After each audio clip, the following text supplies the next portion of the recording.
Hey, I'm Jennifer Niven, and I am hanging out with Confessions of an Opinionated Book Geek, and I'm very lucky to do so.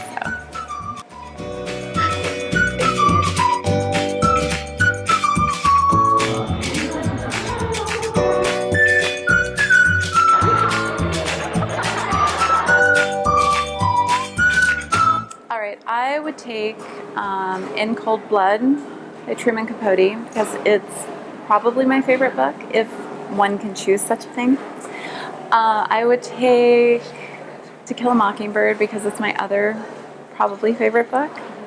And then I would take a book called Swimming Lessons, which is a memoir my mother wrote years ago. She was also an author. And I love that one in particular of all her books because it contains so many childhood stories. And I lost her a few months ago, so it's like having that time with her and having her with me. That's interesting. I didn't just because he's so inspired by a boy I knew. And so to me, I always kind of had him in my mind. But that's a very interesting question. And I could see the story being that way. And I think we do need girls who are more quotable. Observing him, I mean, I was super close to him as my boyfriend, and just having that time with him and seeing firsthand his struggles with bipolar and just his struggles on a daily basis to be in the world. I think that more than anything informed Finch for me because I saw it and I lived it with him. But I also, because I am kind of a meticulous researcher, I also interviewed people who had bipolar disorder, and I read interviews, I read memoirs, and so I did that kind of research as well. But in the end, it really came from him. Yeah. You can tell. So for something I read, and I'm much older, I'm not in high school, and I was reading it, and the whole time I was just like, oh my god, this kid is me, this kid is me. I wish I had this when I was 16. I'm so glad that it feels authentic, because that's what I really wanted. Okay. Yes. And what I tried to do is just not think about that, because there's all this worry that comes with it because it is such a delicate subject, and especially because it's for teens.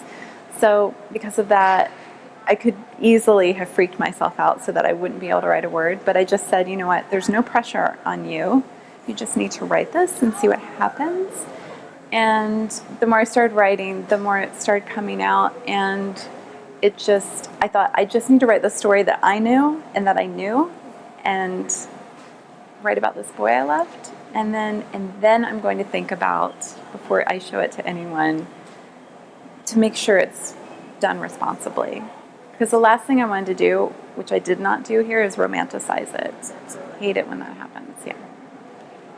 I think both things happened. I think that he got her on the road to being saved, and then I feel like once she had that momentum and once he kind of opened her world up again, then I feel like Violet kind of took over in a way, and she became stronger and stronger and stronger. And I feel like by the end of the novel, she's in a really good place. Despite all that's happened with her, I think that she's strong enough to just go have this amazing life. Yeah. And it's something, I went to the panel as well, and I thought it was amazing. But it's something I was thinking, too, when I was sitting there, because, as we know, in the book, Finch is always struggling against labels, and he's always making the observation that if he had some physical illness or disability, then it would be easier for people to feel sympathy and feel empathy. I definitely feel like there are more issues like that I want to talk about and write about, and so I definitely will be doing that. Yeah, I was so lucky because I grew up with a mom who was a writer, so actually it kind of deterred me for a while from becoming a writer, because even though I love doing it more than anything, I saw how demanding and stressful it could sometimes be. So I was lucky because I kind of had that, expectation already of, like, it's not all just, writing and fun, and although a lot of it is. I would tell myself to just put my heart in it, not worry so much about what someone would think about this, or I've crossed genres a lot. I've written nonfiction, adult fiction, now YA, And there was a time in my life when I really worried about that because I followed my heart in terms of what I wanted to write. As long as you're writing purely out of your heart, what you really, truly want to write, then that's great. And that's all you need to do.